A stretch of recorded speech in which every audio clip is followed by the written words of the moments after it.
restart our recording. Okay, so let's move on to now to the course.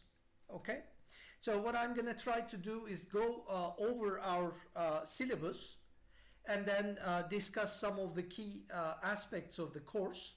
Obviously, this is the course mechanics. It's not, well, we will go over some of the topics as well. But so the course has 4 sections. We are 4 instructors. But since the lectures will be conducted together, essentially, you won't have the section concept too much. Okay, and also the times of the lectures are the same for everyone. So what we have done is we will be sharing parts of the course, and you will have a chance to see all of us, hopefully, or most of us anyway, and we will whoever is teaching that week's lecture, whoever is posting an online material, most likely will also be conducting a question and answer period over the same week, okay, using our lecture hours as intended. Okay, so what's the purpose of the course? Well, the course is about systems, and in particular, unlike 301, where we were trying to understand from a signals perspective, now we will try to understand systems from a modifying the behavior and analyzing the behavior point of view. Okay, and I will give many examples what kind of systems we can talk about, but essentially you will see that we will use mathematical tools in order to analyze systems, consider physical systems and transform them into models, and analyze those models in order to determine critical behavioral concepts like stability. But further than that, we will learn how we can actually modify the behavior of such systems in order to make them behave to the desired specifications, okay, through the feedback controller concept. Now, how is our course organized? As the entire university at this point, okay, that we will conduct the course by using online tools. These may be in the form of pre-recorded lectures that we will share with you, or in the form of synchronous lectures during the lecture hours, which most likely we will also share the recordings with you. Well, this is both an advantage and also a challenge, because you will have to watch those videos in time in order to keep in touch with the course. So you will have to discipline yourself to have a periodic kind of but the benefit is that you can watch these videos on your own time. You won't need to adhere to a specific schedule. Okay, we will also conduct our exams online. And as I'm going to show you in a minute, we will have quizzes and a midterm and a final. Okay, so everything, all the materials that we will share will be through MetuClass. So it's best to check your accessibility to MetuClass, to the course website. Some of the video lectures and stuff like that, the video content most likely will be in YouTube, so that you have the ability to watch it at different resolutions and so on. But all the links will be also posted in MetuClass. So the course conduct will be going through the MetuClass. So you will have to keep an eye on what's happening there. So we have 2 teaching assistants with us, Elif Sarıtaş and Ayşegül Kılıç. They will be helping us and helping you with the course. So we will have a main textbook, which is the NICE's textbook, Control Systems Engineering, 6th edition. This book you can find in our library. You can find this book online as a PDF. And as far as I know, also the problem solutions are also available online. So, going through this book, reading the corresponding chapters, taking a look at the problems would be of tremendous help for you. Okay. We also have Mert Hoca's lecture notes available. He's maintaining a very well-structured LaTeX formatted lecture note series. You can take a look at that as well. Also, the stuff that we cover is actually very fundamental stuff, and there are very good online materials as well related with these topics. Also, let me mention a very good older book by Ogata, which is a pretty sophisticated, thick book, which is like a reference basically that you can keep an eye on. Our Emre Hoca's teaching blog is a different kind of resource that you can consult. And there are two specific online resources that we recommend. One is control tutorials for MATLAB and Simulink. You can check this website. It's a collaboration between a number of universities and MathWorks, I think. It has a lot of application examples combined with all the methods that we will cover in this course. So it's like a matrix where every intersection is a method combined with a particular application. Okay. There is also video lectures of Brian Douglas, who is also associated somehow with MathWorks, I think. Control systems lectures, excellent lectures on very different aspects of feedback systems. Includes almost all of the stuffs that we will cover. Also have additional more advanced topics as well. So these are also very exciting stuff that you can watch if you're really interested in this area and you want to move further away. Okay? All right, so the mechanics of the course. The grading will be a single midterm, 4 quizzes instead of a single midterm. So we decided to kind of distribute one of the midterms in the form of 4 short quizzes. That has an advantage because, you know, basically you can, being at different times and being shorter, there is less of a chance of something going wrong, or you will have a chance to recover from that kind of problems. And we will have a final exam. So these will constitute the full grading of the course, but we will also have a bonus project. I'm going to talk about the bonus project in the next slide. Okay, so we also wanted to allocate all the quizzes and all the midterm and the final in the schedule, and the department is making an effort to really distribute all the course workload so that you have a reasonable workload every week. Okay, obviously there might be some outliers, but that's the idea. So we are also providing every quiz time in terms of in which week it's going to be administered. Okay. At this point, I think all of you guys are pretty familiar with how this whole thing looks like. Hopefully, we will have a reasonable workload that you will enjoy the course content together with trying to satisfy these requirements. Okay, we will administer makeup exam for a missed exam, whatever that is, a quiz. Also, if you end up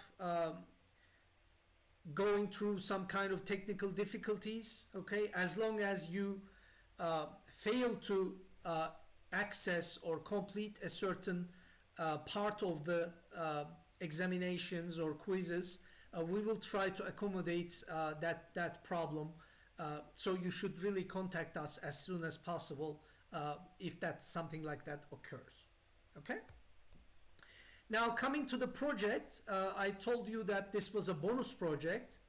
So the details are written here, but the main idea is that if you decide not to do the project, that's not going to have any impact on your performance in the course. Okay, so that if we end up having a curve scheme, which itself is a way of accommodating any failures on the part of the instructors. You know, if we ask too difficult questions, we try to bring you back to some reasonable grades.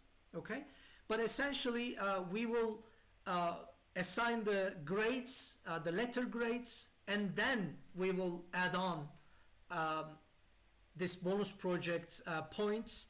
And so that's gonna, if you end up doing the project and you have a good result, that's gonna have a positive impact on your grade, but it will never have a negative impact on the grade. Okay, so that's the plan. All right, so let me now quick. Sorabilir miyim? Sure. Okay, go ahead. Bir önceki slaytta fiziksel bir şeyler geçti. English, please, so that your other friends. Yes. In the previous slide, it is written that there's a physical experimental platform. Is it in computer software? Well, that's the plan. Is that we are in talks with a company, a Turkish company, who is actually designing experimental platforms that can be accessed over the internet. So the platforms are physical experimental platforms, but there is a web interface where you can interact with the system over the web browser and the web camera and so on. Okay, so it's a remote system, but it's a physical system, so you will see actual physical system performance, hopefully. Okay. Okay, thank you very much. Okay, is there any other questions?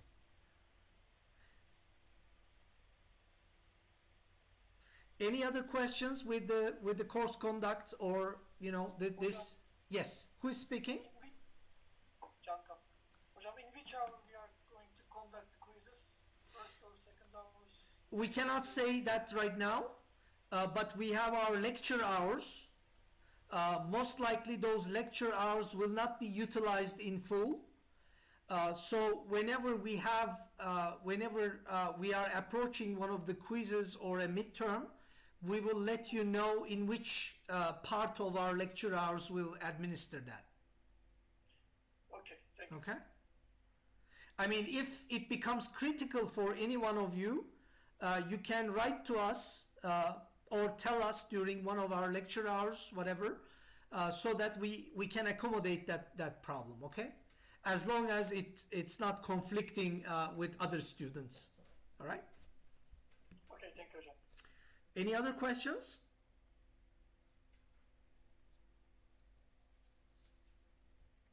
Okay, so you know, you can obviously, as you have questions, we will have time.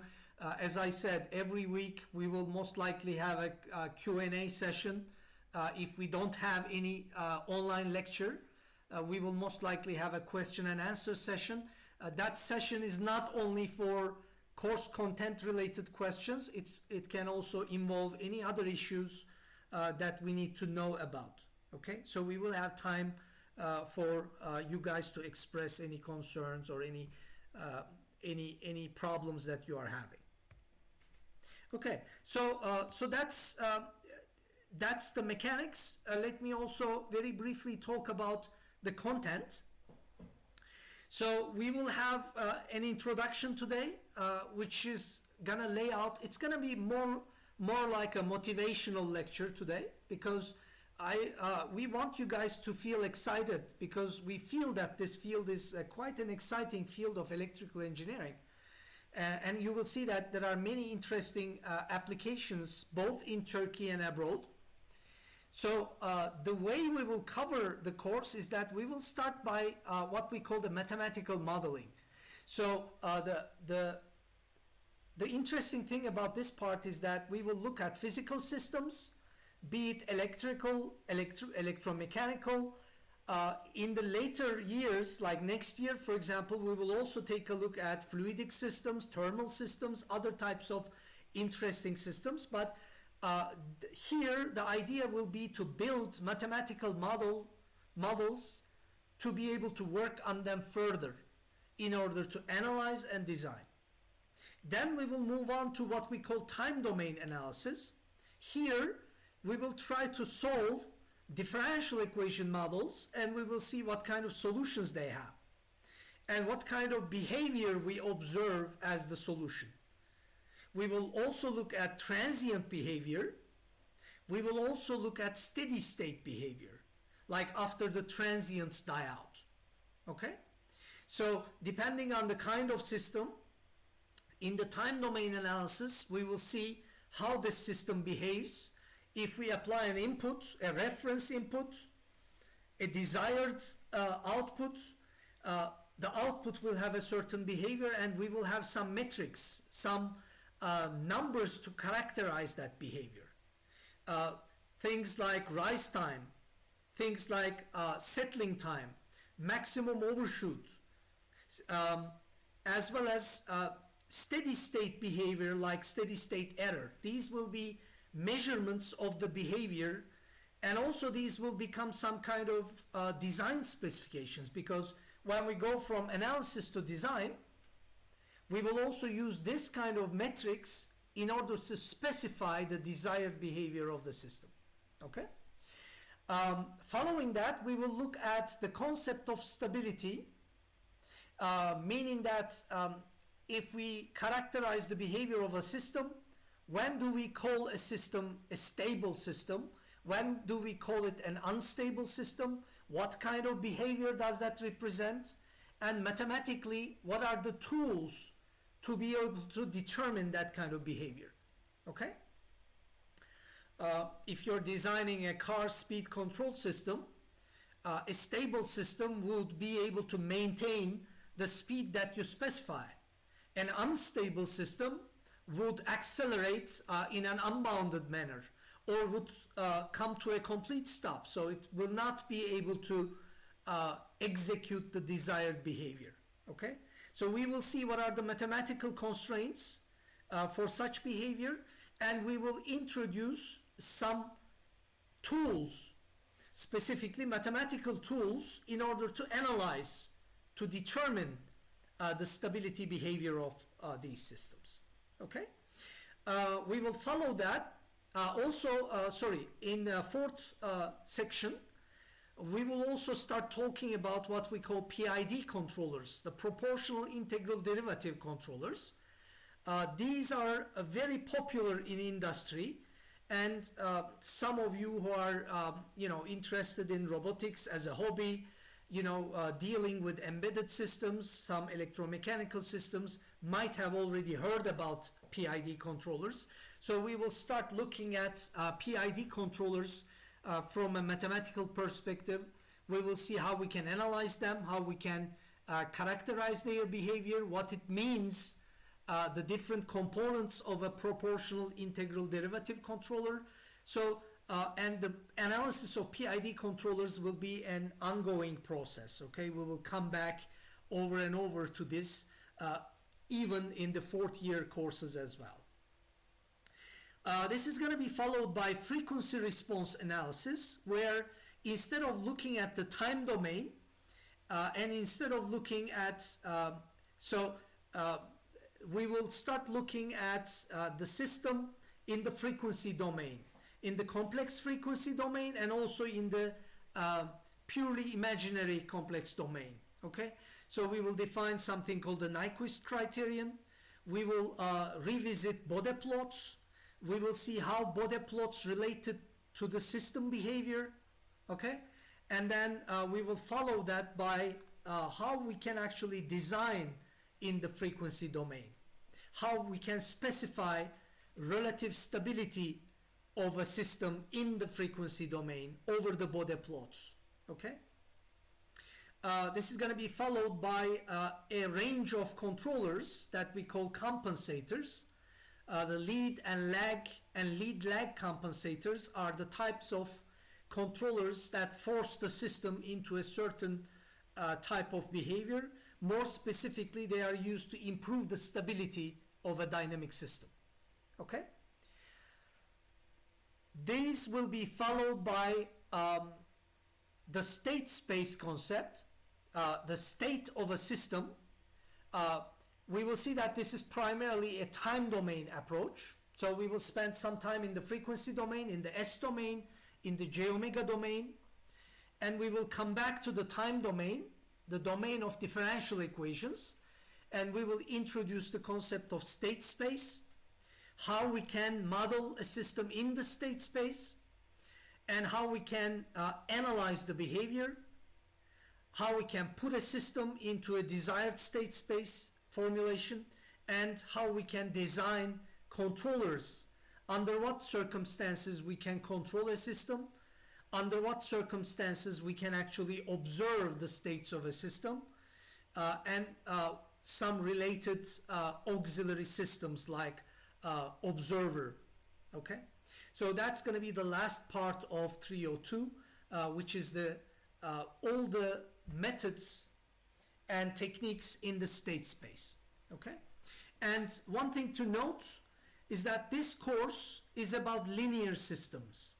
Okay, so we will mostly focus on linear systems in this course. In the bonus project, you will most likely be using a nonlinear system, and we will introduce some of the extra concepts as part of that project. But the course content will be related with linear systems mostly. But if you continue your career in the area of control systems, like selecting control system specialization area, we will then also study nonlinear techniques and nonlinear systems, linearization, analysis of nonlinear systems, and so on. Okay, so that's going to be in the 4th year. So that's basically our content. Okay, so some of you have already noticed the second survey that I put on the Metu class. So it's about this this box that I have here. Okay, inside the box is what I call a mission critical feedback control system. Okay, it's basically it's a system that can fit into this box, and it's a system that almost not almost actually all of you use almost every day. Okay, so it's something, a control system that you interact with every day. It can fit in this box, and I want you guys to speculate on what is it. Okay, so maybe at the end of this lecture we will talk about that system, and we will reveal what it is. But I urge you guys to, if you have a suggestion, you can go to, over there and simply type your suggestion, so we will see what comes out. All right. All right. So now let me start looking at some of the concepts, and I'm going to follow these with some examples. Okay. So we know what a system is, because in 301 we looked at a system and we looked at signals and systems. So a system is some kind of a physical, in our world, in the area of control systems, often we are talking about physical systems, because we want to model, analyze, modify physical systems for engineering purposes, to design a specific behavior. Okay, although in signals and systems you can have more abstract of a concept of a system that simply transforms a signal into another signal. Okay, so when we talk about a system, we talk about a box like this, which transforms an input signal. So A is an input to the system, B is an output to the system, and there is something in this box. It can be a physical system or a representation of a physical system, but usually after a point, after mathematical modeling, this is nothing but a mathematical formula. Okay, often we express what is in this box either in the time domain, like in state space or in differential equations, or in frequency domain, like using the Laplace transform. Okay, in that case we have something called the transfer function. Okay, so C is a system. We can supply an input to this system. It's going to transform it into an output. and inside will be a mathematical representation of a physical system. Okay, but an interesting concept comes in. So what's a control system? Okay, well, a control system basically is something that we introduce here in front. Okay, and we will see this is not the only way, and in fact this is not going to be the most common way, but we will introduce something here so that when we specify something to this auxiliary system in front, it's going to modify the input signal to the system so that you achieve a desired output. Okay, now I'm going to come back to this, or maybe Mert Hoca in the upcoming lectures will be coming back to this.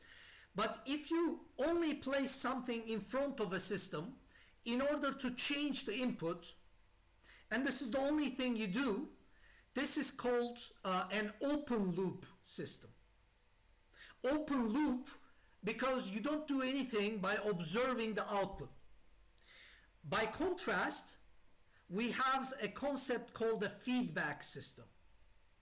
Now let me first introduce this open loop concept.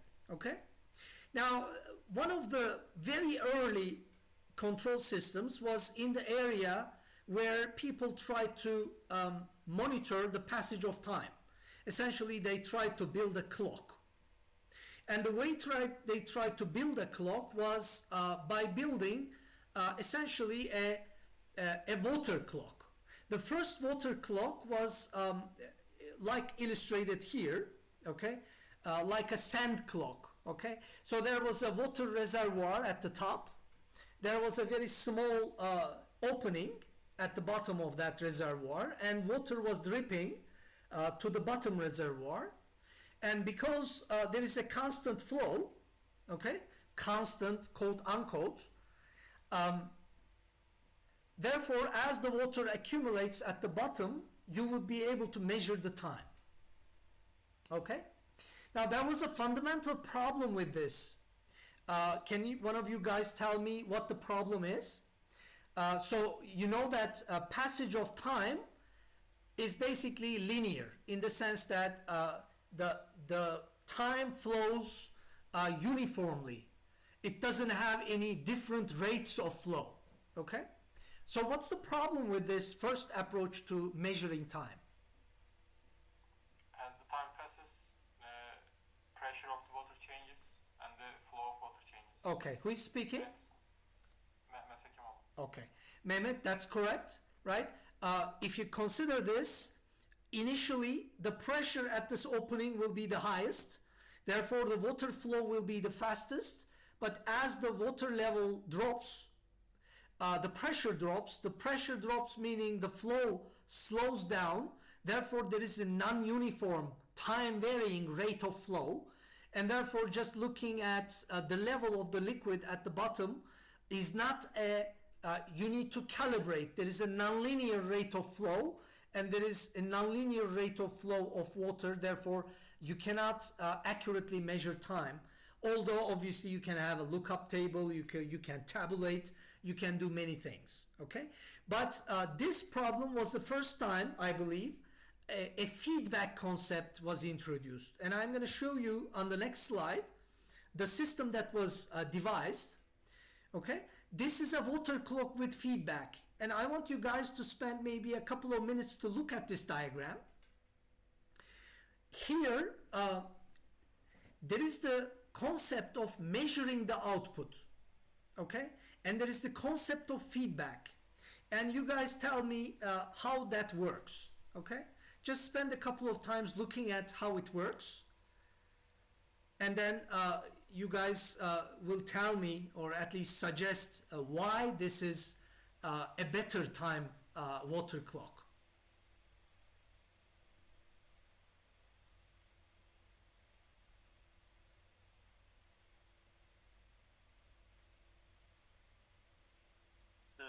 Middle. Who's speaking? I think Who's- regulates the pressure of the water. Who is speaking? Furkan. Furkan. Okay, go ahead, Furkan. The second cup is regulating the water pressure so that it flows at a constant rate. So the Okay, measurement- that's entirely correct. There was something raising a hand. There was someone raising a hand. I cannot. Who was that? It was me. I was going to answer the question. Okay. So, is there anyone else who would like to add to this? So, your friend is saying that there is a regulating aspect where the pressure is held constant. Can somebody explain to me how that works? I mean, how do I regulate the pressure? May I? Sure, you can. Although I cannot see who is speaking. Me, Alperen. Alperen, go ahead. The floating object regulates the. Wait a minute. I'm gonna speak soon. The floating object keeps the water height constant to regulate the pressure to stay constant, and the flow rate stays constant to increase the height of the water in the bottom glass linearly. Okay, that's correct, right? Let me explain, right? So here, what's happening here is that there are two different vessels here. The first one, you see that there is a float. A float basically is something that floats on top of the liquid. So if what's happening is what we call a negative feedback, okay? So if you think about it, there is a certain pressure here. This pressure is variable because it depends on the level of water here. So the flow in the first constriction here is dependent on the pressure over here, which is not constant, okay? But look at what's happening here. Now, look at the level H in this vessel over here. Now, if the level drops too much, the float drops and the opening enlarges, increasing the rate of flow, okay?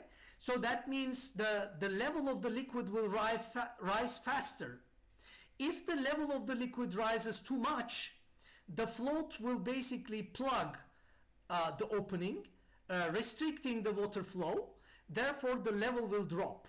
This is what we call a negative feedback, because if the level rises, the action, we might call this a mechanical controller, the action is to reduce the rate of flow so that the level drops.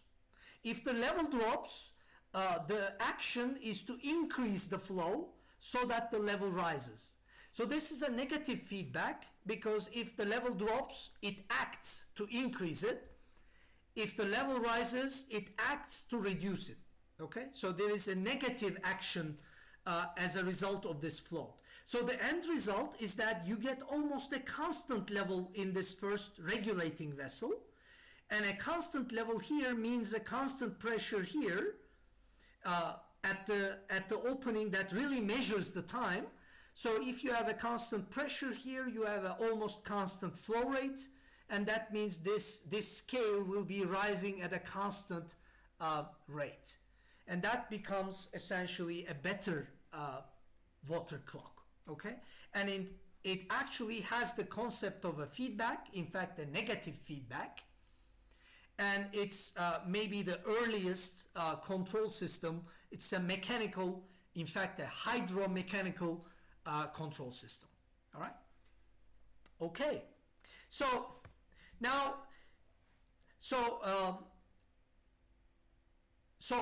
what does that look like in terms of what we call a block diagram? Okay? So you see what's happening here. Now you have an output, but you measure the output, and a certain subsystem here that we will call a controller. This controller, in fact, can be here or can be over here, actually modifies this measured signal, and then it compares it with what we call now as A prime. This is a reference signal, and this comparison, in this case a difference, generates another signal. Usually we also modify this signal, and I'm gonna maybe talk about that in a later time, but usually the control is located here. So there is a difference between the desired signal and the output signal. The difference is the signal that you modify in order to generate an action for what we call the plant. Okay? So this whole thing over here, C prime, is what we call a feedback system. Okay? You see that it's composed of some subsystems, but we will see later on that block diagrams can be manipulated mathematically in order to summarize them into a single block. But this particular substructure is very important because it exposes the underlying behavior of the system, the feedback behavior. Okay? We will, if time permits, maybe we will spend some time on the board and we will derive what happens to the original system here in the presence of this feedback mathematically. Okay? All right. So let me do this now. Let's have a break. It's 2:35 now. Let's have a 10-minute break, and then we will come back to see what kind of applications this system actually plays a fundamental role in. And then if time permits, after those examples, maybe we will have a very short time on the whiteboard to basically start at least the mathematical part of things. Okay? Peki arkadaşlar, bir 10 dakika ara verelim. Ben videoyu durduruyorum. 10 dakika sonra görüşmek üzere.